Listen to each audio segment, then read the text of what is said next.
Welcome to this evening of Whispered History, a gentle journey into the past designed to accompany you towards a deep and restful sleep. Tonight, we will immerse ourselves in the intricate and fascinating social rules of the Victorian era, a period where every gesture, every word, every garment was imbued with meaning and dictated by an invisible code. Do not expect drama or plot twists. Our goal is to calmly and curiously explore a distant world, allowing its details to unfold slowly, like a morning mist over an ancient landscape.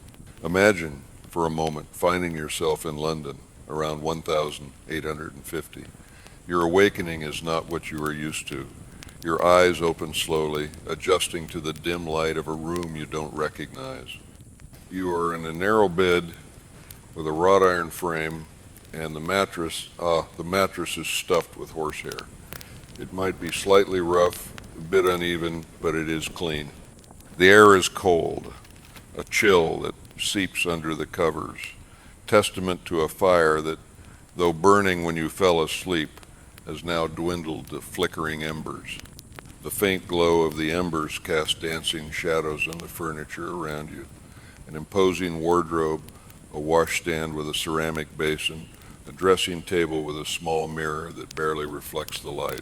Outside, the Victorian world begins to awaken. You hear the distant clatter of iron-rimmed carriage wheels on cobblestones, a sound that blends with the solitary bark of a dog in the distance. The smell of coal smoke is omnipresent, a thin veil that permeates every crack, every door, every window, a distinctive scent of this constantly evolving city. To this is added a more delicate note, the faint scent of bergamot oil from the perfume bottle on your dressing table, that sharp, citrusy fragrance that seems to be everyone's favorite these days. The cotton sheets, though not particularly soft, are immaculate. Your flannel nightgown is buttoned right up to your chin. After all, it would be scandalous to show your neck or wrists, even in sleep. Beside your bed, on a small table, there is a bell. You reach for it and ring it. Almost immediately, you hear footsteps on the stairs. Your maid, Mary, appears at the door, already fully dressed despite the early hour. "Good morning, miss," she says with a small curtsy. "Shall I draw the curtains?" Without waiting for your answer, she crosses to the window and pulls back heavy velvet drapes, letting in weak gray London daylight. The glass is smeared with soot from the countless chimneys, belching smoke into the air. "What would you like to wear today, miss?" Mary asks, moving to the wardrobe and opening it to reveal an array of dresses, each more elaborate than the last, and this is where your crash course in Victorian social rules begins. Because what you wear, how you speak, how you walk, who you talk to, when you talk to them, and basically everything else you do today will be governed by the most complex social code humans have ever created. Victorians, in a sense, played life on expert mode. One wrong move and boom, social disgrace was assured. "You have a morning call with Mrs. Hartley at 11:00, Mary reminds you as she selects a day dress in a deep blue, and then tea with your cousin Emily at 4. These morning calls are your first lesson in Victorian social rules. Despite the name, they never happen in the morning. Morning calls take place between 3 and 5 in the afternoon. I know it makes zero sense, but call them afternoon calls and people will look at you like you've lost your mind. Morning calls last exactly 15 minutes. Not 14, not 16, 15, and you'd better have a pocket watch to time yourself, because overstaying is considered extremely rude. Mary helps you into your clothes, a process that is a true ritual. First, the chemise, basically a long cotton slip. Then, the corset. Oh, the corset. Mary puts it around your waist and starts pulling the laces tighter, tighter. You say, remembering that a proper Victorian lady is supposed to have a waist you can span with your hands. "Yes, miss," Mary says, yanking harder until you can barely breathe. Your ribs shift slightly. Your lungs can only expand about halfway. This is fashion, baby. Next come the petticoats, 1, 2, 3 of them, each adding a layer of bulk to your lower half. Then the crinoline, a cage-like structure made of steel hoops that makes your skirt bell out around you like a giant lampshade. Finally, the dress goes over it all, with its tight bodice and enormous skirt. By the time you're done, you're wearing about 15 pounds of clothing. Mary does your hair, pulling it back severely from your face and arranging it in a neat bun at the nape of your neck. No flyaways allowed, everything controlled, everything proper. Will you be wearing gloves or mittens today, miss? Mary asks, holding up both options. Gloves, you say, remembering that a proper Victorian lady never ever shows her bare hands in public, ever. Your hands should remain mysteriously concealed at all times, like some kind of weird hand-based modesty rule. As Mary helps you with your gloves, you remember another cardinal rule: no perfume. Queen Victoria herself had declared that the heavy, musky perfumes of the previous era were vulgar. Instead, you dab a little lemon and bergamot oil on your handkerchief, just enough to smell clean, not enough to suggest you're trying to seduce anyone with your scandalous scent. Fully dressed, you make your way downstairs for breakfast. The house is coming alive around you. Servants scurry about, dusting, sweeping, polishing. The cook has been up since 5 a.m., preparing the morning meal. In the dining room, your father sits at the head of the table, newspaper in hand. Your mother's at the other end, already writing correspondence. They are both fully dressed, because Victorians would never dream of appearing at breakfast in anything resembling casual clothes. Good morning, you say, taking your seat. Your father lowers his newspaper just enough to nod at you, then raises it again.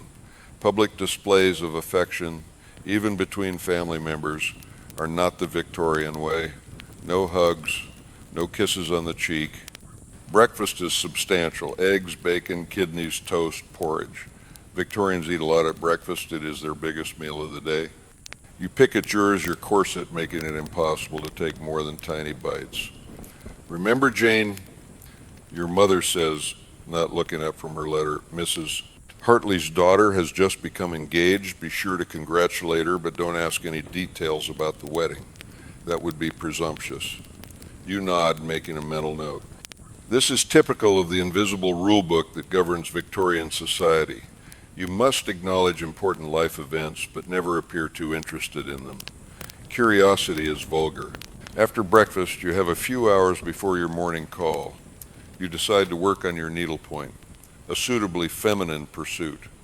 Idle hands are the devil's workshop, after all, and a proper Victorian lady is never idle. You sit by the window in the drawing room, stitching a pattern of flowers onto a piece of linen. Your mother joins you, taking up her own needlework. I saw Mrs. Fairchild yesterday. She says casually, her son has returned from university. You keep your eyes on your stitching, even though your heart beats a little faster. Thomas Fairchild. You danced with him at a ball last season, before he went away to Oxford. He had kind eyes and didn't step on your feet, which puts him ahead of most of the young men you've danced with. How nice it. You say, your voice carefully neutral. She mentioned he asked after you. Your mother continues, watching your reaction closely. You feel your cheeks warm, but keep your expression composed. Did he? That's very civil of him. Your mother smiles slightly, satisfied with your restrained response. Showing too much interest in a young man would be improper. The game of Victorian courtship is all about pretending you're not playing it at all. At precisely 11:15, you put on your bonnet, gloves, and cloak and set out with your mother for Mrs. Hartley's house. You carry a small card case containing your visiting cards, little pieces of paper with your name printed on them. These are essential to the ritual of morning calls. Mrs. Hartley lives just a few streets away, but walking too quickly would be unladylike. You adopt the proper Victorian lady's pace. Small steps, back straight, eyes modestly downcast. Your enormous skirt swings as you walk, occasionally threatening to knock over small children or dogs who get too close. People pass you on the street. Men tip their hats. You acknowledge them with the slightest nod, never making eye contact with strangers. A gentleman would never speak to a lady he hasn't been formally introduced to, and a lady would certainly never speak to a strange gentleman. You arrive at Mrs. Hartley's at precisely 11:00. Punctuality is crucial. Being early is as bad as being late. Both suggest you don't have enough engagements to fill your day, which would be embarrassing. The butler answers the door. You hand him your visiting cards, one from you and one from your mother. He takes them on a small silver tray and shows you into the drawing room where Mrs. Hartley and her daughter Charlotte are waiting. Everyone curtsies. No one hugs or kisses cheeks. Physical contact is kept to an absolute minimum. How kind of you to call, Mrs. Hartley says, gesturing for you to sit down. You arrange yourself carefully on a small sofa, mindful of your enormous skirt. Sitting gracefully in a crinoline is an art form. You must perch right on the edge of your seat to accommodate the steel cage around your lower half. We were so pleased to hear your happy news, your mother says to Charlotte, who blushes appropriately. Thank you, Charlotte murmurs, eyes downcast. Mr. Edwards is very kind. And that's it. That's all the information you're going to get about Charlotte's engagement. Not what her fiancé is like, not when the wedding will be, not how they met or whether she loves him. These questions would be prying, and Victorians do not pry. The conversation moves on to safe topics, the weather cloudy but not raining, recent sermons at church, uplifting but not too long, and a musical performance you all attended, accomplished but not showy. Everything is described in the most moderate terms possible. Strong opinions are for the lower classes. After exactly 15 minutes, your mother gives an almost imperceptible nod. That's your cue. You both stand up. It was so lovely to see you, Mrs. Hartley says, also standing. More curtsies, more pleasantries. Then you're back out on the street. Morning call successfully completed. That went well, your mother says as you walk home. Charlotte looked well, didn't she? Very well, you agree. In Victorian conversation, well is the highest praise one can give. Back at home, you have a light luncheon, then spend the afternoon reading an improving book. Nothing too exciting or romantic, of course. Novels that stir the emotions are considered potentially dangerous for young ladies. At 4:00, you have tea with your cousin Emily, who comes to your house. The ritual is similar to the morning call, but slightly less formal, since Emily is family. You still maintain perfect posture, still speak in measured tones about appropriate subjects, still avoid anything that might be considered gossip. After Emily leaves, you have a few hours before dinner. You practice the piano for exactly 1 hour, enough to maintain your skills without suggesting that you harbor inappropriate ambitions of becoming a professional musician.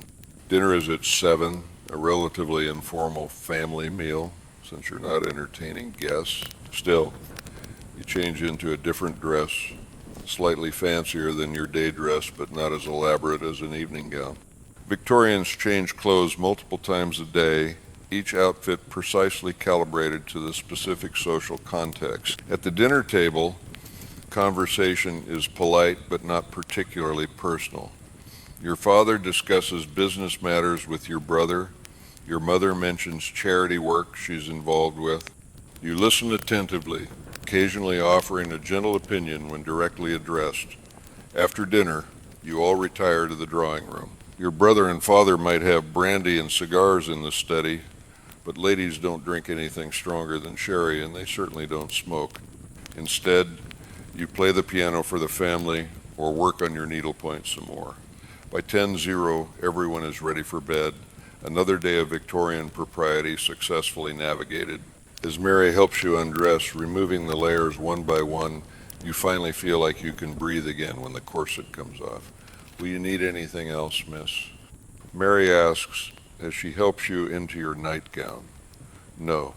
Thank you, Mary, you say, settling into bed with a small sigh of relief. She curtsies and leaves, taking the oil lamp with her. The room falls into darkness, except for the faint glow from the banked fire in the grate. You lie there thinking about the day. All those rules, all that restraint. It's exhausting. But there's also something almost comforting about knowing exactly what's expected of you at every moment. As you drift towards sleep, you wonder what tomorrow will bring in this world of rigid propriety and hidden feelings. You'll need to navigate a formal dinner party, which means a whole new set of rules to remember. But that can wait until morning. For now, You let the distant sounds of the city lull you toward dreams. Your last thought before sleep takes you is of Thomas Fairchild and his kind eyes. In this world where so much is restrained and controlled, even the smallest connection feels significant. You wonder if you'll see him soon and what complicated dance of social rules you'll have to perform if you do. Outside, fog rolls in from the Thames, wrapping the city in its damp embrace. Gas lamps cast hazy halos of light on the cobblestone streets. A carriage passes, wheels clattering. A night watchman calls the hour.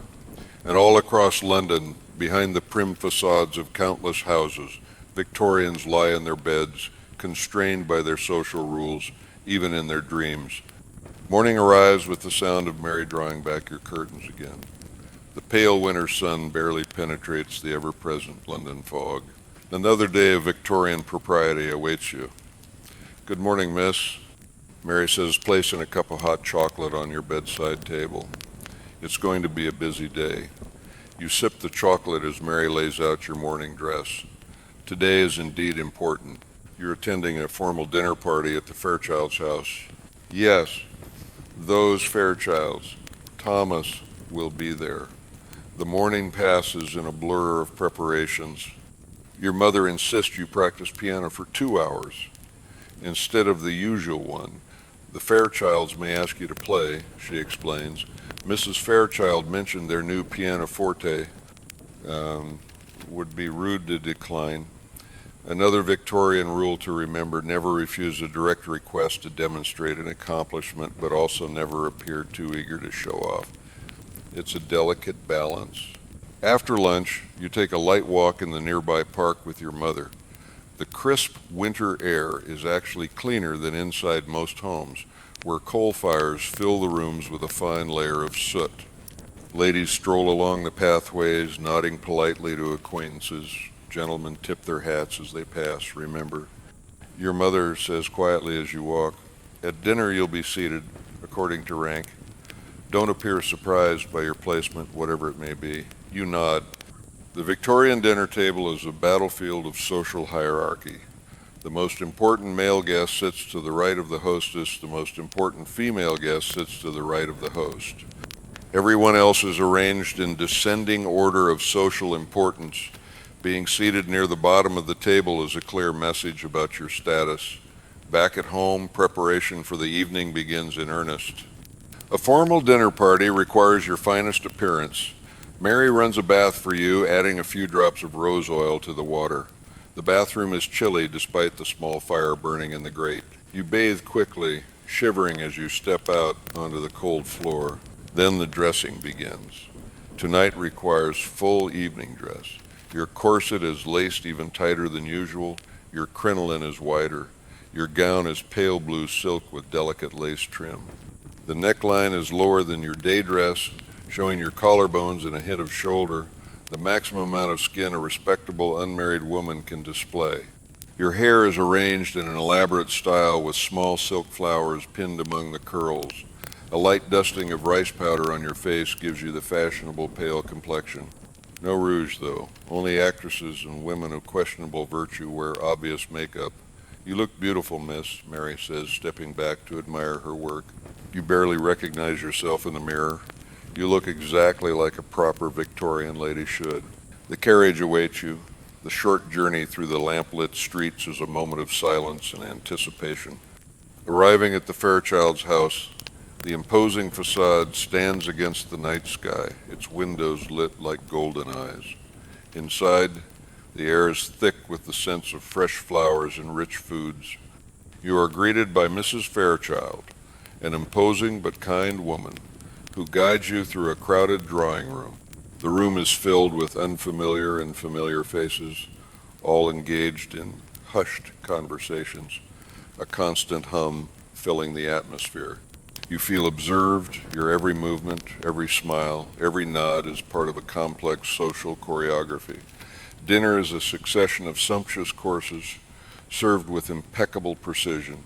The conversation at your table is light, focusing on recent travels, theatrical performances, and innocent gossip. Thomas Fairchild is seated opposite you, His kind eyes rest on you from time to time, a brief, almost imperceptible exchange of glances that makes you feel a glimmer of warmth amid so much formality. It is a fleeting moment, a small secret shared in a sea of conventions. After dinner, music fills the air. Some guests engage in parlor games, others continue their conversations. Mrs. Fairchild asks you to play the piano. You approach the instrument, your hands brushing the ivory keys. The notes fill the room, a sweet and reassuring melody that seems to suspend for a moment the rigid rules governing the evening. When you finish, the applause is measured, but the smiles on the faces of those present tell you that you have fulfilled your duty with grace. The evening concludes with formal goodbyes and promises of future visits. The journey home is shrouded in silence, broken only by the steady rhythm of the carriage wheels. You are tired, but there is a strange satisfaction in your heart. You have successfully navigated another day in the complex Victorian world. As Mary helps you shed the layers of silk and lace, the relief of removing the corset is almost a sigh. You slip into your flannel nightgown, your body finally relaxing. The horsehair bed, once uncomfortable, now feels like a cozy refuge. The sounds of the city fade, the lights dim. The London fog envelops the city in a silent embrace. Your thoughts become slower, more blurred. Thomas Fairchild's face, his kind eyes, the brief connection you shared. In this world of rules and restrictions, even a small moment of authenticity can shine. Let these thoughts accompany you as sleep gently embraces you. May the calm rhythm of history and the quiet of the night lead you into a deep and restful slumber. Good night. The awakening in a Victorian household was never a solitary affair. The sound of the bell, a small gesture of command, set in motion a complex machinery of servitude. Mary, your personal maid, was the first to appear, her presence discreet yet essential. Her figure, already impeccable despite the early hour, was a constant reminder of the hierarchy and decorum that permeated every aspect of life. Her good morning miss was a ritual, a formal opening to a day that would be punctuated by countless other rituals. The act of drawing the curtains was not merely functional, it was a symbolic opening to the outside world, a world that, even if still shrouded in fog and coal smoke, was ready to impose its rules. The soot-smeared glass and seemingly insignificant detail was in fact a window into the industrial reality of London, a subtle contrast to the elegance and refinement expected of you.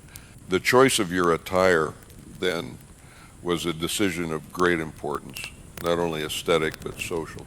Every garment, from the simplest to the most elaborate, communicated a precise message about your status, your availability, your role in society.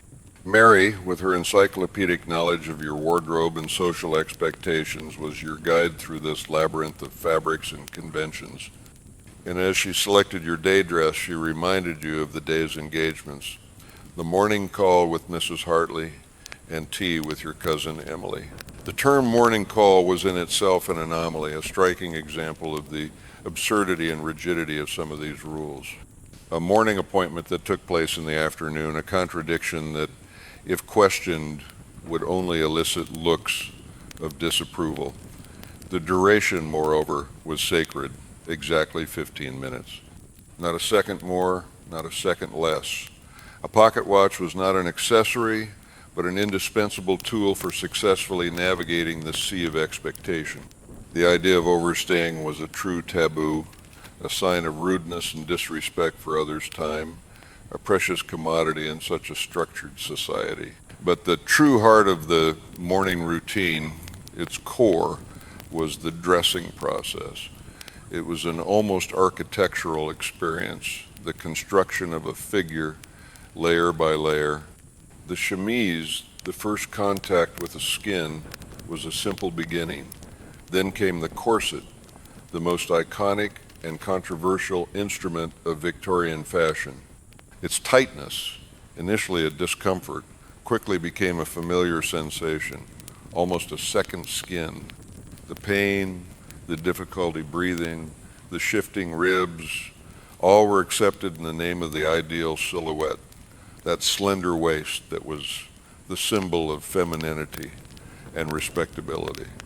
It was a sacrifice, certainly, but a sacrifice that elevated you, that distinguished you. And then the petticoats, which added volume and grace, and the crinoline, that cage-like structure of steel hoops that transformed your figure into a belle, a walking architecture. The weight of the clothes, about 15 pounds, was a physical burden, but also a symbol of the weight of social expectations you carried. Every fold, every seam, every detail was an affirmation of your status and your adherence to the rules. Your hairstyle, then, was another form of control. Hair pulled back severely, a neat bun, no flyaways, everything had to be impeccable, an outward reflection of inner order, and gloves, always gloves. Hands, considered too intimate a part of the body to be exposed in public, had to remain hidden, a mystery. It was a modesty based on hands, another of the many peculiarities of this society. And finally, perfume. Queen Victoria, with her omnipresent influence, had banned heavy perfumes, considering them vulgar. Instead, a touch of lemon and bergamot on your handkerchief, a barely perceptible scent, a sign of cleanliness and discretion, never of seduction. Every detail, however small, was a piece in the grand mosaic of Victorian respectability. The descent for breakfast was another passage in this daily ritual. The house, which was previously enveloped in silence and dim light, now resonated with activity. The rustle of maids' skirts, the clinking of crockery, the aroma of coffee and food wafting from the kitchens, every sound and every smell contributed to creating a sense of order and efficiency. The dining room, with its formal atmosphere, was the stage for the first social interaction of the day. Your father, engrossed in his newspaper, and your mother, already absorbed in her correspondence, represented the archetype of the Victorian couple, engaged, reserved, and always aware of their role. The lack of overt displays of affection, even among the closest family members, was not a sign of coldness, but rather of a deep adherence to a code of conduct that prioritized composure and dignity above all else. A simple nod from your father was sufficient acknowledgement, a gesture that communicated respect and affection without the need for physical effusions. Breakfast itself was a serious affair, a substantial meal designed to sustain energy for a day full of engagements. Eggs, bacon, kidneys, toast, porridge, a profusion of food that reflected the prosperity and importance of the morning meal. However, for you, the pleasure of this abundance was mitigated by the inexorable tightness of the corset. Every bite had to be small, measured, an act of will against physical constriction. It was a constant reminder that even the simplest pleasures of life were subordinate to the demands of fashion and respectability. And then the conversation. Your mother, with her calm authority, informed you of Mrs. Hartley's daughter's engagement. It was important news, requiring an appropriate response. Congratulate her, she said, but don't ask for details. This was the quintessence of the Victorian rule. Acknowledge significant events, show due respect, but never, ever push beyond the limits of curiosity. Curiosity in this context was considered vulgar, a sign of lack of decorum and an excessive interest in others' affairs. It was a delicate balance, an art of navigating between interest and disinterest, between participation and detachment. The invisible rule book was always present, a silent guide that dictated every interaction, every reaction, every thought.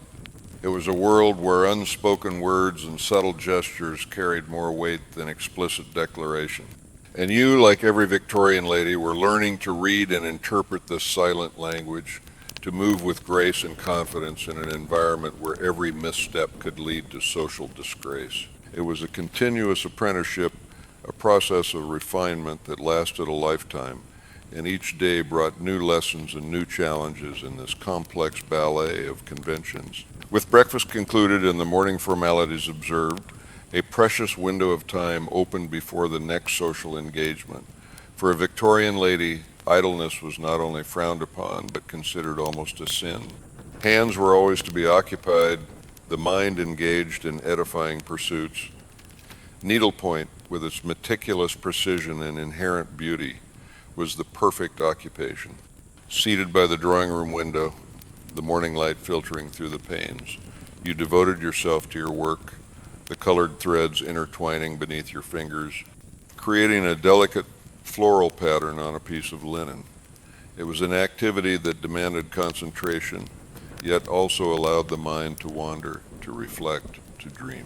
The arrival of your mother, with her own needlework, transformed the drawing room into a sanctuary of feminine tranquility.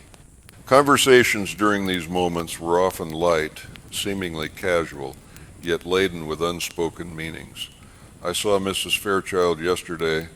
Your mother would say, her voice calm, almost detached, but her words had the power to quicken your heartbeat. Her son has returned from university, Thomas Fairchild. The name resonated in your mind, evoking memories of a ball last season, of his grace in leading you through the dances, of his kind eyes. It was a sweet memory, a glimmer of connection in a world where interactions were so often formal and restrained.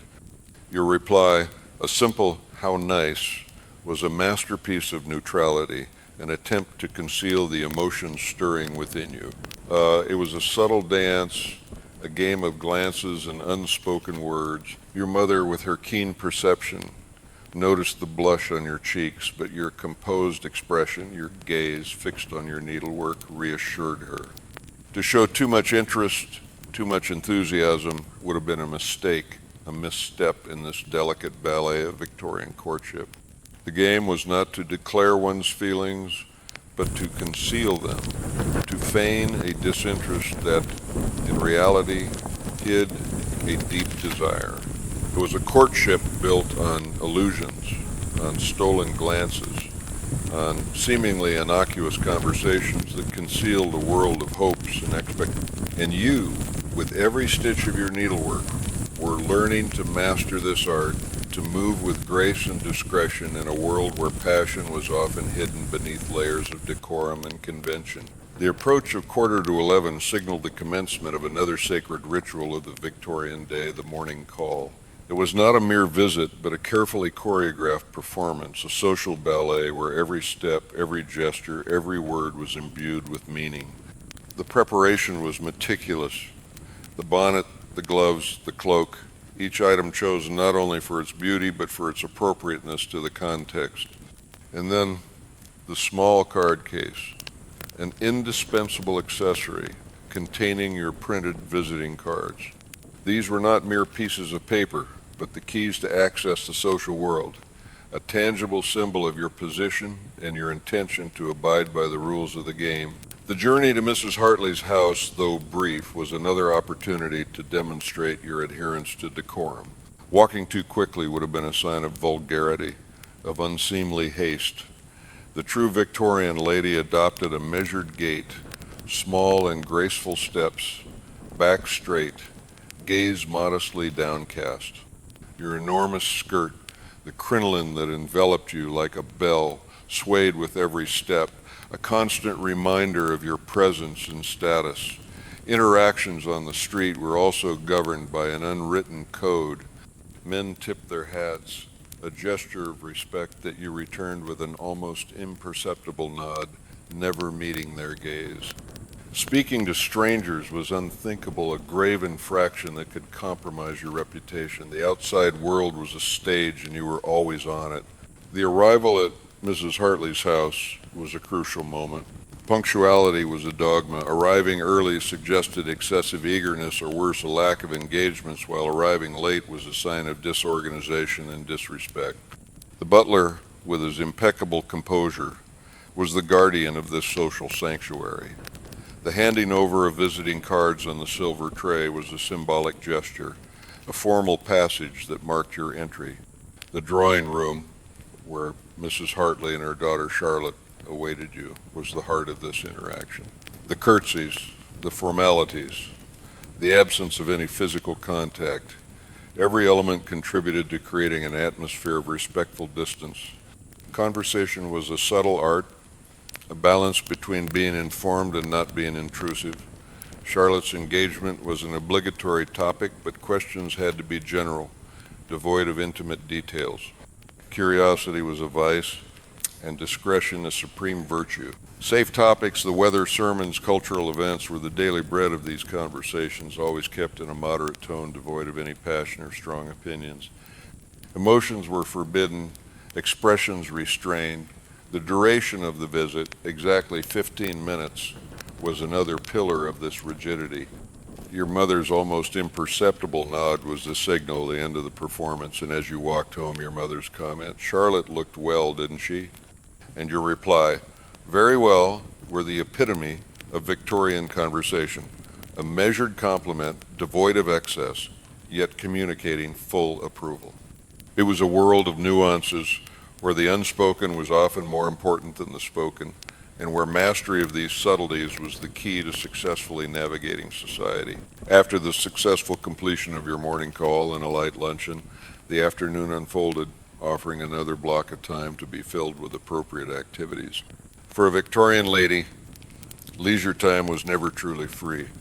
It was an opportunity to cultivate the mind and spirit, always within the bounds of social conventions. Reading an improving book was a common pastime, and these were not thrilling novels or passionate love stories, which were considered dangerous for the sensibilities of young women, capable of stirring emotions that were too strong and inappropriate. Instead, preference was given to works of history, biographies, moral essays, or didactic poetry texts that nourished the intellect without disturbing inner tranquility. It was a way to remain cultured and informed, but always within the confines of respectability. At 4 o'clock, the arrival of your cousin Emily for tea marked a more intimate, though still formalized, moment of socialization. The afternoon tea ritual was a cornerstone of Victorian social life, an occasion for conversation, exchanging news, and strengthening family ties. Although less rigid than a morning call with acquaintances, it still maintained an aura of decorum. Perfect posture, measured tones, appropriate topics, everything contributed to creating an atmosphere of refined conversation.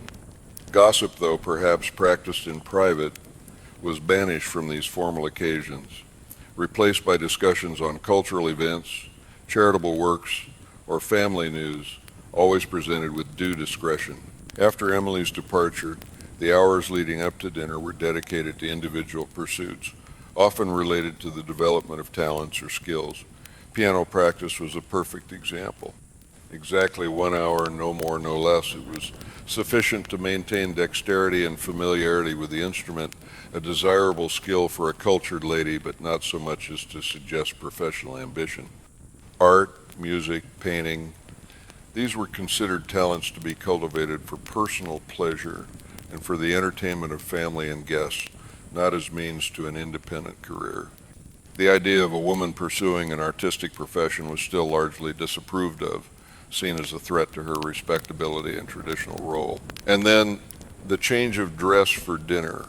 Even for an informal family meal, day dress was not considered appropriate. Victorians were masters in the art of dressing for every occasion, and each outfit was a precise statement of the social context and the time of day. The dinner dress, though less elaborate than a formal evening gown, was still more elegant than the dress worn during the day. It was a garment that balanced comfort and decorum, allowing a certain freedom of movement while maintaining the desired silhouette. This continuous change of attire was not merely a matter of fashion, but a reflection of the rigid structure of the Victorian day, where every activity had its time and place, and every place required specific attire. It was a way to mark transitions, to distinguish between the different spheres of daily life, and to reaffirm once again the importance of decorum and presentation at all times. The dinner, though a family meal, maintained a tone of formality and composure. The table, carefully set, was the center of a social microcosm where each family member occupied their designated place, not only physically but also conversationally. Discussions were polite, but rarely delved into the personal. Your father and brother engaged in conversations about business, trade, politics, topics considered to be within the male domain. These were serious discussions, reflecting the weight of economic and social responsibilities that rested upon the men of the household. Your mother, on the other hand, spoke of her charitable activities, visits to the poor, organizing events to support worthy causes. This was a sphere considered appropriate for ladies of good family, a way to exert influence and demonstrate virtue without encroaching upon the world of business or politics. You, as a young woman, were an attentive listener, intervening only when directly addressed, and even then, your opinions were expressed with delicacy and moderation. It was an exercise in self-control, a way to demonstrate intelligence and sensibility without ever appearing too assertive or dominant. The conversation at the dinner table was a well-conducted orchestra where each instrument played its part without ever overpowering the others. After dinner, the retreat to the drawing room marked another transition in the Victorian evening. It was a time for relaxation, but even this was governed by precise expectations. The men, if they wished, could retire to the study to enjoy brandy and cigars, a moment of male camaraderie away from the eyes of the ladies. For the ladies, the drawing room offered a quieter environment. Sherry, a light and appropriate beverage, was the only concession to alcoholic pleasure. Smoking was unthinkable for a respectable woman. Instead, the evening was dedicated to more domestic and refined activities. Playing the piano for the family was a way to share your musical ability, creating a pleasant and harmonious atmosphere. Needlepoint once again offered a quiet and productive occupation, a way to keep hands busy and minds serene. It was a moment of family togetherness, but a togetherness expressed through quietude and shared activity, rather than through deep conversations or emotional displays. The day concluded with the awareness of having successfully navigated another day in the complex labyrinth of Victorian rules. Every gesture, every word, every interaction had been a step in a complex dance, and satisfaction stemmed from the knowledge of having executed each step with grace and precision. It was a life of discipline, but also a profound satisfaction for those who could appreciate the order and predictability it offered. The most anticipated moment of liberation in the day arrived with a ritual of undressing. Mary, with her usual efficiency and discretion, helped you undo the layers of fabric, the laces, the buttons that had imprisoned you for hours, and then finally the corset. Its unlacing was accompanied by an almost imperceptible sigh, a sigh of relief that spread through every fiber of your being. It was as if the air, long compressed, could finally fill your lungs, bringing with it a sensation of lightness and freedom. The body, long constrained in an unnatural silhouette, relaxed, ribs expanding, muscles stretching. It was a moment of pure, simple physical bliss, a stark contrast to the rigidity and composure maintained throughout the day. Once in your comfortable flannel nightgown, you settled into bed, the horsehair mattress, though not luxurious, now feeling like a cozy refuge. Mary's oil lamp receded, taking the light with it, and leaving the room enveloped in a reassuring dimness, broken only by the faint glow of the embers in the grate. It was a time for reflection, a private moment when you could finally retrace the day, analyze interactions, and allow your mind to wander freely. All those rules, all those restrictions now seemed a burden, an exhaustion. The constant attention to decorum, the need to control every expression, every gesture was draining. It was a complex game, played for high stakes, where a single error could lead to social disgrace. And yet, in this weariness, there was also a strange, almost paradoxical comfort. The predictability of the rules, the clarity of what was expected of you at every moment, offered a kind of security. There was no room for uncertainty, for doubt. Every situation had its etiquette, its predefined response. It was an ordered world, even if at times suffocating. And as your mind prepared for sleep, your thoughts turned to tomorrow, to another day of rules and expectation. The formal dinner party at the Fairchild's house, an event that promised new challenges and new rules to learn, but for now, sleep was an irresistible invitation. the distant sounds of the city, the subdued hum of London's nightlife, transformed into a lullaby, gently rocking you toward the realm of dreams. And in that thin boundary between wakefulness and sleep, one thought persisted, an image, Thomas Fairchild and his kind eyes. In a world where every emotion was contained, every desire repressed, even the smallest connection, the most fleeting exchange of glances, took on profound significance. It was a glimmer of authenticity in a sea of conventions, a whispered promise of something more. And you wondered as sleep enveloped you if you would see him soon, and what complicated dance of social rules you would have to perform if you did. But for now, only rest, a well-deserved rest after a day of impeccable Victorian decorum. The fog, an almost constant presence in London, rose from the Thames, enveloping the city in its damp, silent embrace. The gas lamps, like hazy golden eyes, pierced the darkness, creating flickering halos on the cobblestone streets. The sound of a passing carriage, the clatter of a night watchman calling the hour, these were the sounds that accompanied the sleep of Victorians, a sleep that, even in its quietude, was still bound by social rules. And then, morning, the familiar sound of Mary drawing back the curtains, the pale, diffused light filtering through the fog, a new day of Victorian propriety announcing itself. The cup of hot chocolate, a small morning luxury, was a comfort before facing the day's challenges. And the day today was of particular importance, a formal dinner party at the Fairchild's house. The name of Thomas Fairchild resonated in your mind, a mixture of anticipation and nervousness. The morning transformed into a blur of preparations. Your mother, with her usual meticulousness, insisted on 2 hours of piano practice. The Fairchilds may ask you to play, she explained, and Mrs. Fairchild has a new pianoforte. It was a reminder of another subtle rule. Never refuse a direct request to demonstrate an accomplishment, but also never appear too eager to show off. It was a delicate balance, an art of modesty and competence. After lunch, a walk in the nearby park with your mother offered a brief respite from the indoor air, often stale with coal smoke. The crisp winter air, though cold, was surprisingly clean. Ladies strolled gracefully, exchanging polite nods with acquaintances, while gentlemen tipped their hats. It was a moment of controlled socialization, an opportunity to observe and be observed. Your mother, with her wisdom, reminded you of another crucial rule for dinner, the seating arrangement. You will be seated according to rank. She said, do not appear surprised by your placement, whatever it may be. The Victorian dinner table was a battlefield of social hierarchy where every seat was an affirmation of status. The place of honor to the right of the hostess for the most important male guest, and to the right of the host for the most important female guest.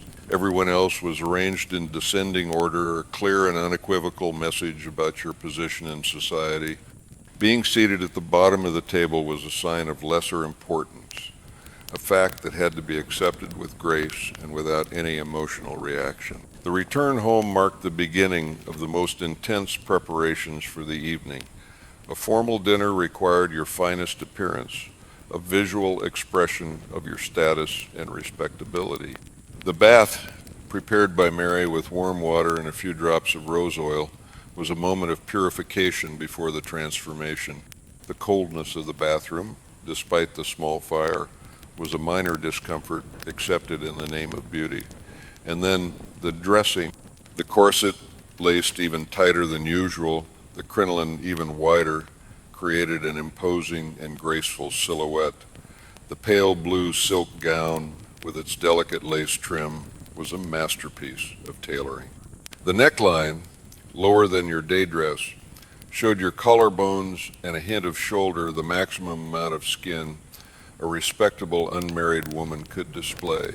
Your hair, arranged in an elaborate style with small silk flowers pinned among the curls and a light dusting of rice powder for the fashionable pale complexion, completed your look. No rouge, though. Obvious makeup was reserved for actresses and women of questionable virtue. You look beautiful, miss, Mary said, admiring her work, and as you looked in the mirror, you barely recognized yourself. You were the perfect embodiment of the Victorian lady, ready to face the evening with grace and composure. The carriage, with its cushioned interior and gentle sway, was a temporary sanctuary, a brief interlude of silence and anticipation before plunging into the heart of the evening. The journey through the gaslit streets, which cast long, dancing shadows, was a moment to gather your thoughts, to mentally prepare for the social performance that awaited you. The arrival at the Fairchilds' house was an imposing experience. The mansion's facade, majestic and illuminated, stood out against the night sky, its windows glowing like golden eyes, promising warmth and splendor within. The air, once you crossed the threshold, was thick with intoxicating scents. The sweet aroma of fresh flowers adorning every corner, the rich scent of exquisite foods wafting from the kitchens, an olfactory orchestra announcing the evening's opulence. Mrs. Fairchild's welcome, an imposing yet reassuring figure, guided you through a drawing room teeming with life. The room was a mosaic of faces, some familiar, others unknown, all engaged in hushed conversations, a constant hum filling the atmosphere, creating a kind of musical backdrop to the evening. You felt observed. Your every movement, every smile, every nod was part of a complex social choreography. It was a stage, and you were one of the main actresses, aware that every gesture was under scrutiny. Dinner was a succession of sumptuous courses, a culinary triumph served with impeccable precision. Every dish was a work of art, every utensil an element of an ancient ritual. The conversation at your table was light, focusing on safe and pleasant topics, recent travels in Europe, the latest theatrical performances at Covent Garden, innocent gossip about marriages and engagements. Thomas Fairchild, seated opposite you, was a reassuring presence. His kind eyes rested on you from time to time, a brief, almost imperceptible exchange of glances that made you feel a glimmer of warmth amidst so much formality. It was a fleeting moment, a small shared secret, an oasis of authenticity in a sea of conventions, a tiny flutter of butterflies in your stomach, a memory you would cherish. After dinner, music filled the air, a gentle invitation to relax and enjoy the company. Some guests engaged in parlor games, their hushed laughter mingling with the piano notes. Others continued their conversations, delving deeper into topics or exchanging opinions. Mrs. Fairchild's request for you to play the piano was an honor, an opportunity to demonstrate your skill without appearing presumptuous. You approached the instrument, your hands brushing the ivory keys, and the notes filled the room. It was a sweet and reassuring melody, a melodic pause from the rigid rules governing the evening. For a moment, it seemed that music could melt the invisible barrier separating people, creating an atmosphere of harmony and shared experience. When you finished, the applause was measured, but the smiles on the faces of those present told you that you had fulfilled your duty with grace and mastery. It was a small personal victory, a moment of recognition in a world that often took female accomplishments for granted. The evening concluded with formal goodbyes, promises of future visits, and yet another series of curtsies and pleasantries. The journey home was shrouded in silence, broken only by the steady rhythm of the carriage wheels on the cobblestones. You were tired, a weariness that was not just physical, but also mental, stemming from the constant attention required to navigate such a formalized environment. Yet, there was a strange satisfaction in your heart. You had successfully navigated another day in the complex Victorian world, overcoming every trial with grace and composure. As Mary helped you shed the layers of silk and lace, the relief of removing the corset was almost a sigh, a deep exhalation that freed body and mind. You slipped into your flannel nightgown, your body finally relaxing, surrendering to the comfort of the soft fabric. The horsehair bed, once uncomfortable, now seemed a cozy refuge, a safe harbor after a long day. The sounds of the city faded, The lights dimmed, and the London fog enveloped the city in a silent embrace, a protective veil separating the outside world from the quiet of your room.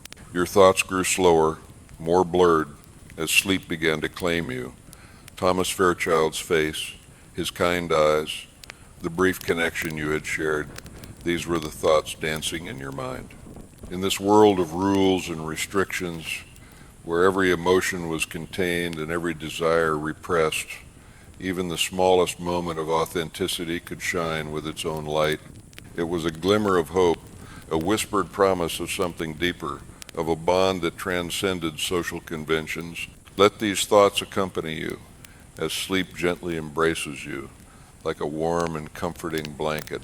May the calm rhythm of history and the quiet of the night lead you into a deep and restful slumber, a sleep without dreams, or perhaps with dreams of kind eyes and a world a little less rigid. Good night. The following day, the routine resumed its course, but with heightened awareness. Every gesture, every interaction now seemed more laden with meaning, a piece in a complex mosaic of social expectations. Breakfast, though familiar, was a stage for silent observation. Your father, behind his newspaper, and your mother, engrossed in her correspondence, were reassuring figures in their unchanging formality. Conversation, always measured, revolved around safe topics, avoiding any hint of personal or emotional matters. It was a world where the surface was everything and depths were rarely explored, if at all, except in secret. The morning hours were dedicated to tasks that, though seemingly simple, were imbued with deeper meaning. Needlepoint, with its meticulous stitches, was not merely a pastime, but an exercise in patience and discipline, qualities highly valued in a Victorian lady. Every thread intertwined was a symbol of your commitment to creating beauty and order in a world that, outside the domestic sphere, was rapidly transforming. Conversations with your mother, seemingly casual, were in reality subtle life lessons, teachings on how to navigate the complex labyrinth of social relationships. The name of Thomas Fairchild, uttered with such lightness, was a seed planted in the fertile ground of your imagination, a thought that blossomed in secret, away from prying eyes. Courtship, in this world, was an art of omission, a game of stolen glances and unspoken words, where true interest was concealed behind a mask of indifference. It was a delicate ballet in which every misstep could lead to social ruin. The morning calls, with their rigid etiquette and precise duration, were a striking example of this omnipresent formality. The journey to Mrs. Hartley's house, with your measured gait and downcast gaze, was a public demonstration of your adherence to the rules.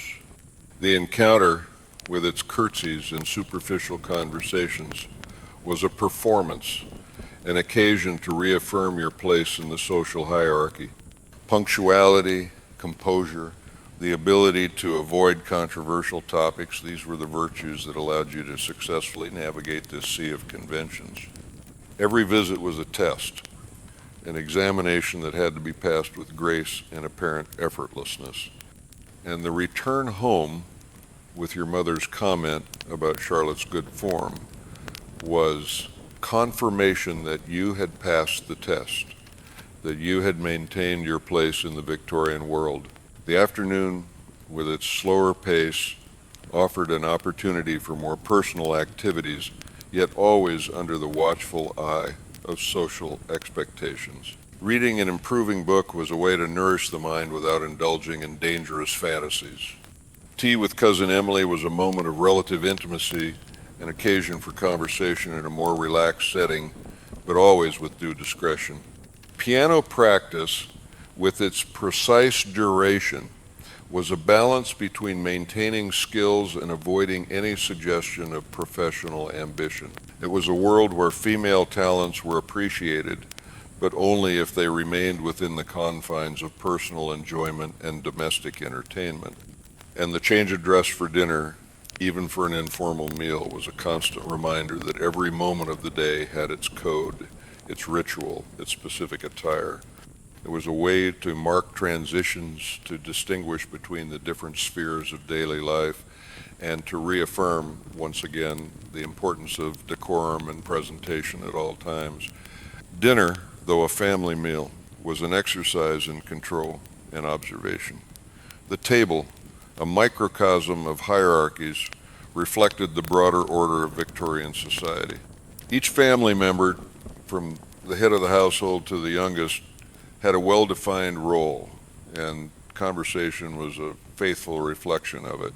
Your father and brother, with their discussions on business and politics, embodied the public and masculine world, a realm of responsibility and decisions that rarely intersected with the feminine domestic sphere.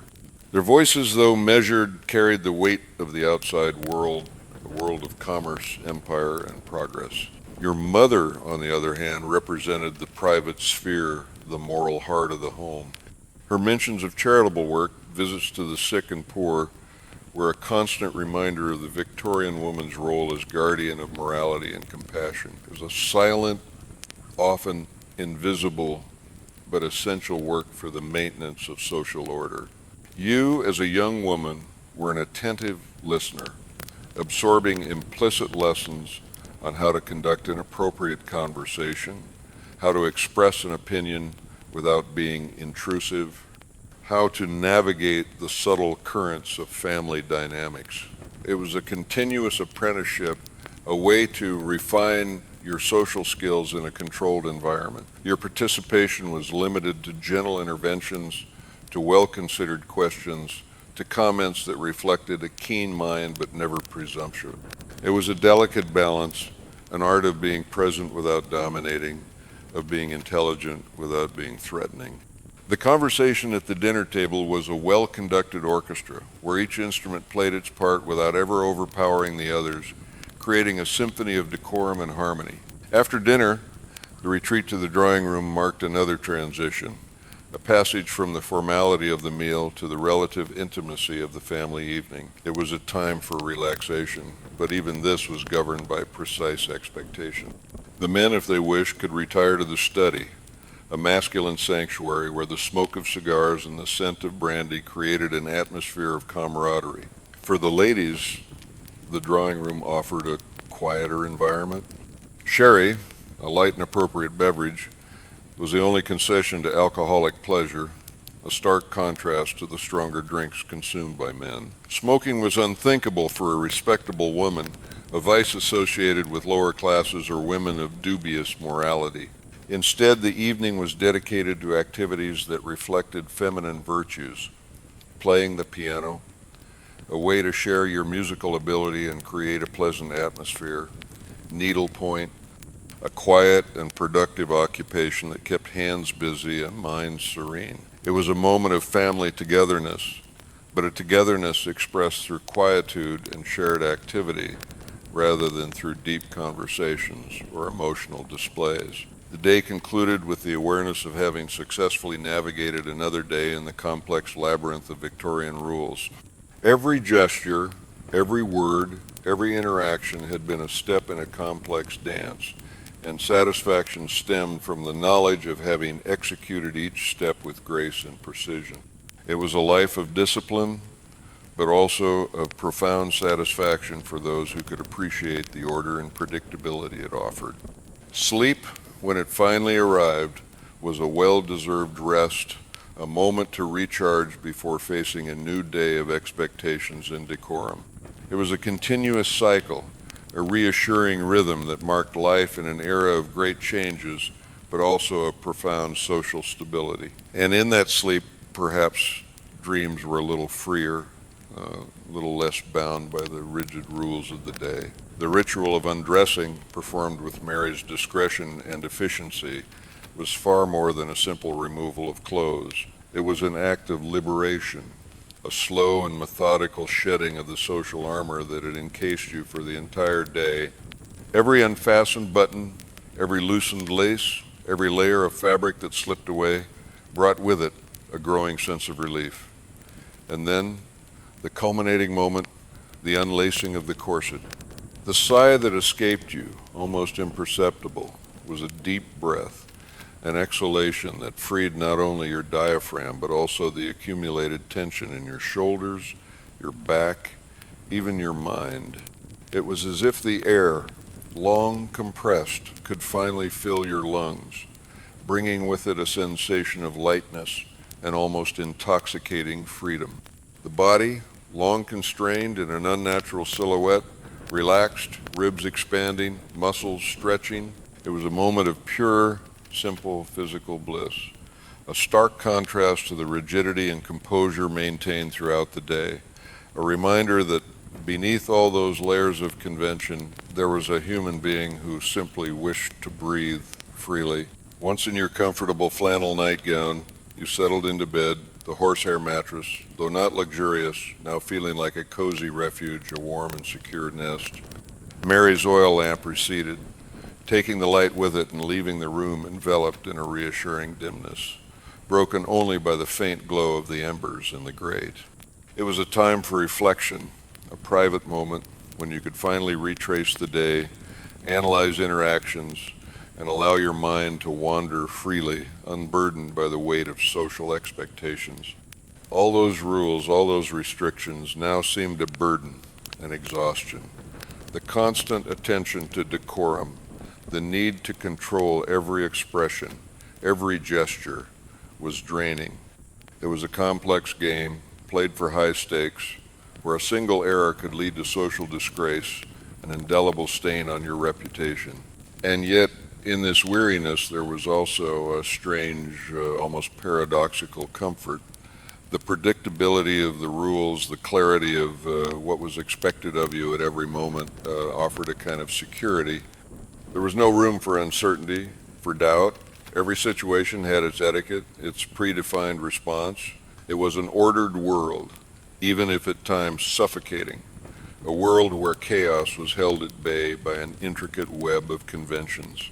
And as your mind prepared for sleep, your thoughts turned to tomorrow, to another day of rules and expectations. The formal dinner party at the Fairchild's house, an event that promised new challenges and new rules to learn, another chapter in this complex narrative of Victorian life. But for now, sleep was an irresistible invitation. The distant sounds of the city, the subdued hum of London's nightlife, transformed into a lullaby, gently rocking you toward the realm of dreams. And in that thin boundary between wakefulness and sleep, one thought persisted, an image, Thomas Fairchild and his kind eyes. In a world where every emotion was contained, every desire repressed, even the smallest moment of authenticity could shine with its own light. It was a glimmer of hope, a whispered promise of something deeper, of a bond that went beyond rigid social barriers. And you wondered, as sleep enveloped you, if you would see him soon, and what complicated dance of social rules you would have to perform if you did. But for now, only rest, a well-deserved rest after a day of impeccable Victorian decorum, a sleep that promised to recharge your energies for the challenges of the following day. The carriage, with its cushioned interior and gentle sway, was a temporary sanctuary, a brief interlude of silence and anticipation before plunging into the heart of the evening.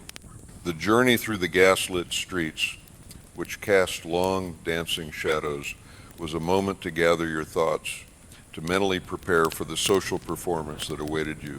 The arrival at the Fairchild's house was an imposing experience.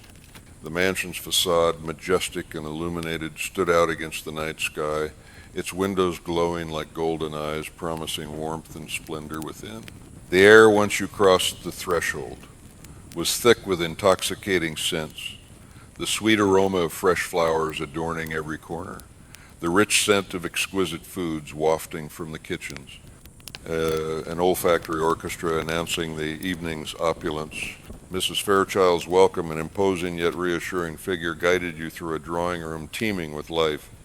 The room was a mosaic of faces, some familiar, others unknown, all engaged in hushed conversations, a constant hum filling the atmosphere, creating a kind of musical backdrop to the evening. You felt observed. Your every movement, every smile, every nod was part of a complex social choreography. It was a stage, and you were one of the main actresses. aware that every gesture was under scrutiny. Dinner was a succession of sumptuous courses, a culinary triumph served with impeccable precision. Every dish was a work of art, every utensil an element of an ancient ritual. The conversation at your table was light, focusing on safe and pleasant topics. Recent travels in Europe, the latest theatrical performances at Covent Garden, innocent gossip about marriages and engagements. Thomas Fairchild, seated opposite you, was a reassuring presence. His kind eyes rested on you from time to time, a brief, almost imperceptible exchange of glances that made you feel a glimmer of warmth amidst so much formality.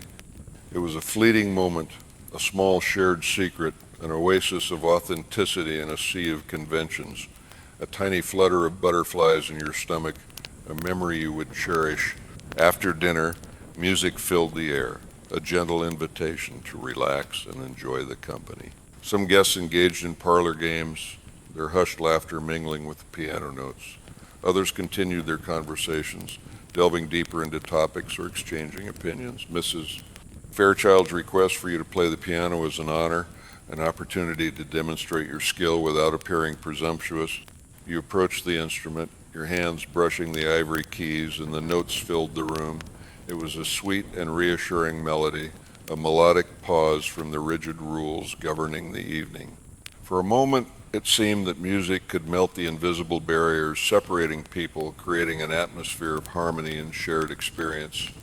When you finished, the applause was measured, but the smiles on the faces of those present told you that you had fulfilled your duty with grace and mastery. It was a small personal victory, a moment of recognition in a world that often took female accomplishments for granted. The evening concluded with formal goodbyes, promises of future visits, and yet another series of curtsies and pleasantries. The journey home was shrouded in silence, broken only by the steady rhythm of the carriage wheels on the cobblestones. You were tired, a weariness that was not just physical, but also mental, stemming from the constant attention required to navigate such a formalized environment. Yet, there was a strange satisfaction in your heart. You had successfully navigated another day in the complex Victorian world, overcoming every trial with grace and composure. As Mary helped you shed the layers of silk and lace, the relief of removing the corset was almost a sigh, a deep exhalation that freed body and mind. You slipped into your flannel nightgown, your body finally relaxing, surrendering to the comfort of the soft fabric. The horsehair bed, once uncomfortable, now seemed a cozy refuge, a safe harbor after a long day. The sounds of the city faded, the lights dimmed, and the London fog enveloped the city in a silent embrace, a protective veil separating the outside world from the quiet of your room. Your thoughts grew slower, more blurred, as sleep began to claim you. Thomas Fairchild's face, his kind eyes, the brief connection you had shared, these were the thoughts dancing in your mind.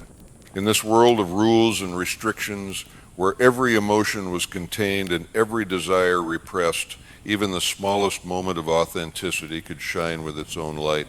It was a glimmer of hope, a whispered promise of something deeper, of a bond that transcended social convention. Let these thoughts accompany you as sleep gently embraces you like a warm and comforting blanket.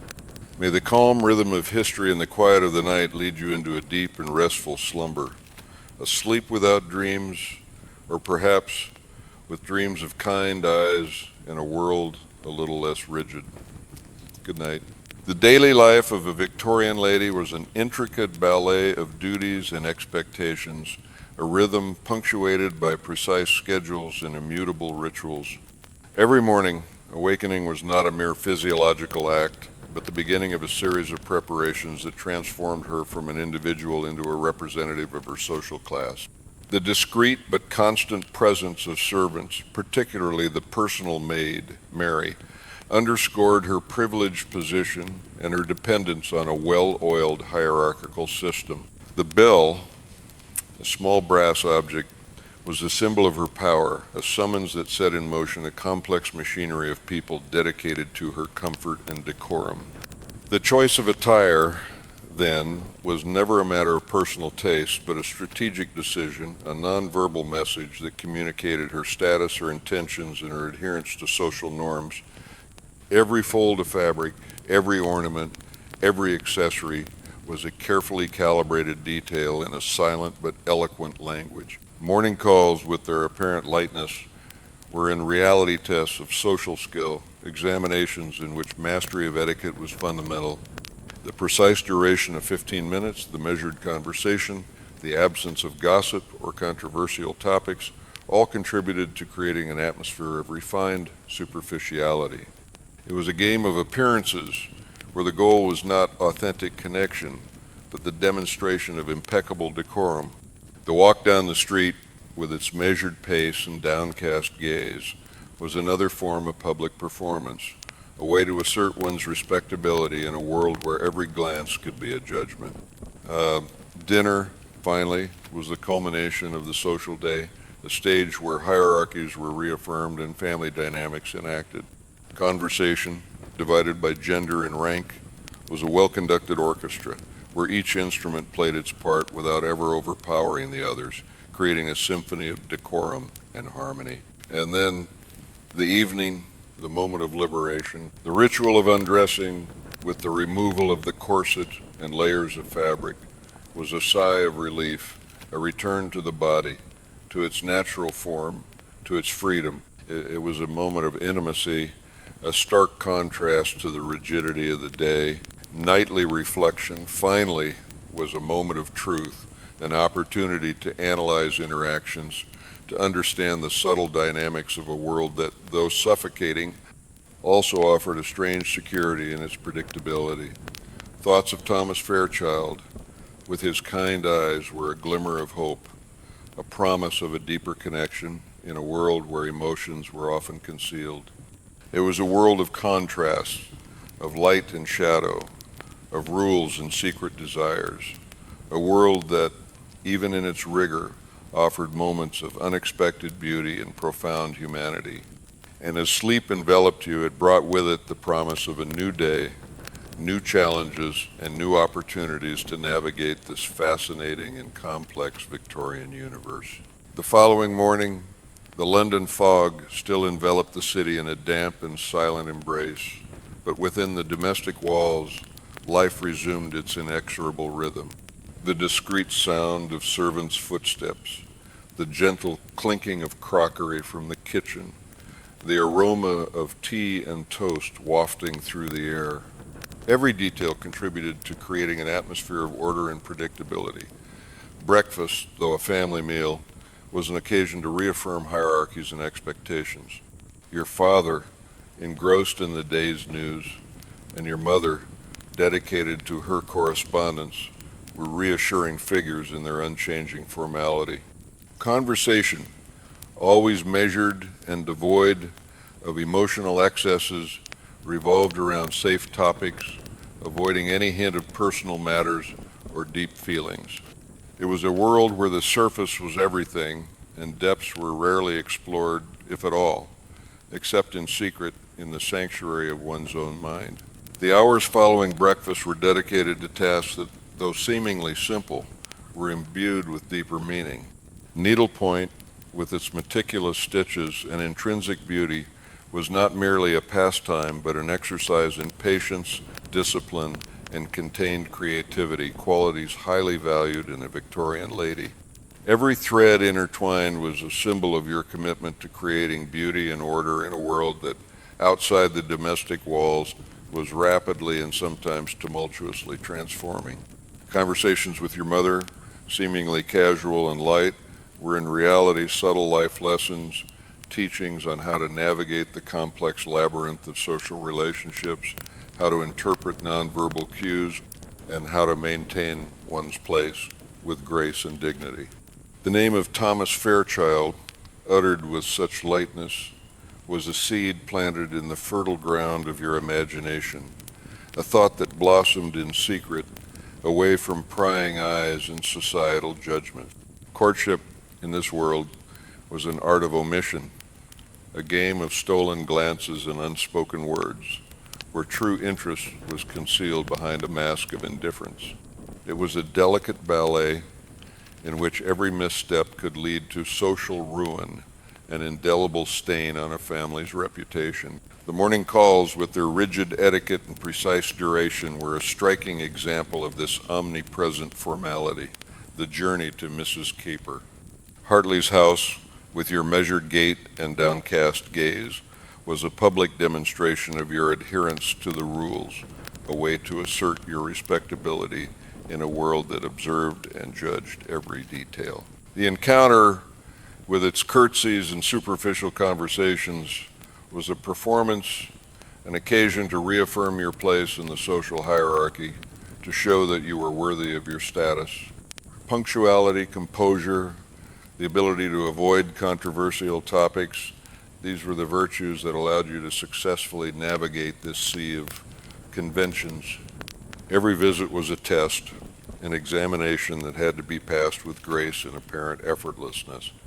And the return home with your mother's comment about Charlotte's good form was confirmation that you had passed the test, that you had maintained your place in the Victorian world, a world that, despite its rigidity, offered a certain security in its predictability. The afternoon, with its slower pace, offered an opportunity for more personal activities, yet always under the watchful eye of social expectations. Reading an improving book was a way to nourish the mind without indulging in dangerous fantasies or ideas that might disturb your inner peace. Tea with Cousin Emily was a moment of relative intimacy, an occasion for conversation in a more relaxed setting, but always with due discretion and without ever straying into gossip. Piano practice, with its precise duration, was a balance between maintaining skills and avoiding any suggestion of professional ambition. It was a world where female talents were appreciated, but only if they remained within the confines of personal enjoyment and domestic entertainment, never as a means to an independent career. And the change of dress for dinner, even for an informal meal, was a constant reminder that every moment of the day had its code, its ritual, its specific attire. It was a way to mark transitions, to distinguish between the different spheres of daily life, and to reaffirm, once again, the importance of decorum and presentation at all times, a continuous cycle of conformity and self-presentation that defined the existence of a Victorian lady. The Victorian era, a period often romanticized for its elegance and strict moral codes, was in reality a meticulously structured society where every aspect of life, from the grandest social event to the most mundane daily routine, was governed by an intricate web of unwritten rules. For a lady of good standing, this meant a life lived under constant scrutiny, a performance where every gesture, every word, every expression was carefully calibrated to meet societal expectations. The morning, for instance, was not merely a time for waking and preparing for the day. It was a carefully orchestrated sequence of rituals designed to reinforce one's position within the social hierarchy.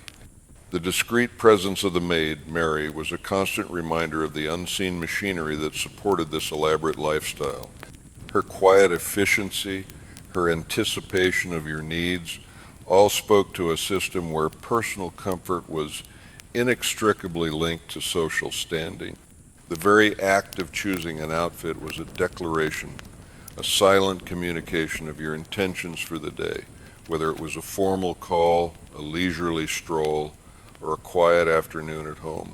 Each garment, from the restrictive corset to the voluminous crinoline, was a symbol of the constraints and expectations placed upon women, a physical manifestation of the invisible chains of decorum. Social interactions, particularly the ubiquitous morning calls, were not casual visits, but rather formal engagements, miniature theatrical productions where every participant played a predefined role. The precise timing, the carefully selected topics of conversation, the subtle cues and unspoken understandings all contributed to a delicate dance of social propriety. To deviate from this script, to show too much enthusiasm or too little interest, was to risk social censure, a subtle but potent form of punishment in a society that valued conformity above all else. The journey through the streets, with its measured pace and downcast gaze, was another extension of this public performance, a constant affirmation of one's respectability in a world where appearances were paramount. Even the most intimate family moments, such as breakfast, were imbued with a sense of formality, a quiet understanding that emotional displays were to be kept private, reserved for the inner sanctum of one's thoughts. The conversation, though polite, rarely delved into personal matters, focusing instead on safe, impersonal topics that reinforced the boundaries between individuals. The afternoon offered a brief respite from the more rigid formalities of the morning, allowing for pursuits that were deemed improving, yet still within the bounds of feminine propriety. Needlepoint, reading, and piano practice were not merely hobbies, but rather forms of self-cultivation, ways to enhance one's accomplishments without appearing overly ambitious or intellectual. These activities, while seemingly innocuous, were in fact subtle affirmations of one's adherence to the prescribed role of the Victorian lady, a woman of refinement, grace, and quiet virtue. The tea with cousin Emily, though more relaxed than a formal call, still adhered to an unspoken code of conduct, a gentle exchange of pleasantries that reinforced familial bonds without delving into anything too personal or controversial. And the constant changing of attire throughout the day, from the day dress to the dinner gown, was a physical manifestation of the rigid compartmentalization of Victorian life, where each activity and each social setting demanded a specific and appropriate costume. It was a life lived by the clock, by the calendar, and by an unyielding set of social rules that dictated every aspect of existence, from the moment one awoke until the moment one drifted into a sleep that, even then, might be filled with dreams of decorum and propriety. The rigid structure of Victorian society, with its intricate web of social rules, was not merely a set of external constraints, but deeply influenced the inner lives and perceptions of individuals. For a young lady, navigating this labyrinth of etiquette was a constant mental exercise, a continuous process of self-monitoring and adjustment. The seemingly mundane act of rising from bed, for instance, was immediately imbued with social significance. The presence of Mary, the maid, was not just a convenience, but a symbol of one's elevated status, a silent affirmation of the social order. The horsehair mattress, the chilly room, the distant sounds of the city, these sensory details, while seemingly trivial, contributed to a pervasive atmosphere of understated luxury and disciplined living. Even the choice of perfume, a seemingly personal preference, was dictated by the prevailing moral sensibilities, with Queen Victoria herself setting the tone for what was considered appropriate and respectable. The subtle scent of bergamot, rather than a heavy musk, was a quiet declaration of virtue and refinement. Breakfast, far from being a relaxed family meal, was another formal occasion, a microcosm of the broader social dynamics.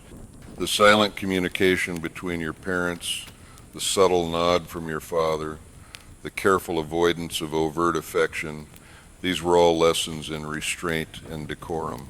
The corset, a physical embodiment of societal constraints, made even the simple act of eating a deliberate and measured affair. Each tiny bite was a reminder of the constant self-control required, a testament to the idea that even the body itself had to conform to the dictates of propriety.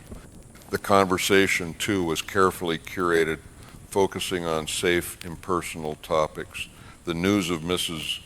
Hartley's daughter's engagement, for example, was to be acknowledged with appropriate congratulations, but any hint of genuine curiosity or prying was strictly forbidden. This invisible rule book, as your mother so aptly demonstrated, was a constant companion, guiding every interaction and shaping every thought. It was a world where the unsaid often carried more weight than the spoken word, and where the ability to interpret these subtle cues was paramount to social success. The morning hours dedicated to pursuits like needlepoint were not merely about filling time, but about cultivating virtues. Idleness was the enemy, and productive feminine occupations were the antidote. The quiet rhythm of stitching, the delicate patterns emerging under your fingers, were a form of meditation, a way to channel your energies into something beautiful and respectable. The seemingly casual conversation with your mother, introducing the topic of Thomas Fairchild, was a masterclass in subtle courtship. The blush on your cheeks, the quickening of your heart, these internal reactions had to be carefully masked, your composure maintained at all costs. The game of Victorian courtship was a delicate dance of feigned indifference, where true interest was hidden beneath layers of polite reserve. It was a world where passion was rarely expressed openly, but simmered beneath the surface, communicated through stolen glances and unspoken understandings. The morning calls themselves were a prime example of the Victorian obsession with punctuality and precision. The 15-minute duration, the strict adherence to the clock, underscored the value placed on time and efficiency in a rapidly industrializing society. The formal exchange of visiting cards, the careful seating arrangements, the polite but impersonal conversation all contributed to a highly ritualized interaction that left little room for spontaneity or genuine connection. The walk home, with your mother's approving comments, was a quiet triumph, a confirmation that you had successfully navigated another social minefield. The afternoon, with its improving books and piano practice, continued this theme of disciplined self-improvement. Even leisure was structured, designed to enhance one's character and accomplishments without ever crossing the line into frivolousness or excessive ambition. The constant change of attire throughout the day, each outfit meticulously chosen for its specific social context, was a physical manifestation of this rigid compartmentalization of life. It was a world where every moment, every action, every garment was a statement, a carefully constructed facade designed to present an image of impeccable decorum and unwavering respectability. This relentless pursuit of propriety, while perhaps stifling to modern sensibilities, offered a certain comfort in its predictability, a clear roadmap for navigating the complexities of social existence. It was a life lived by the rules, a life where every step was choreographed and every breath was a testament to the enduring power of Victorian social code.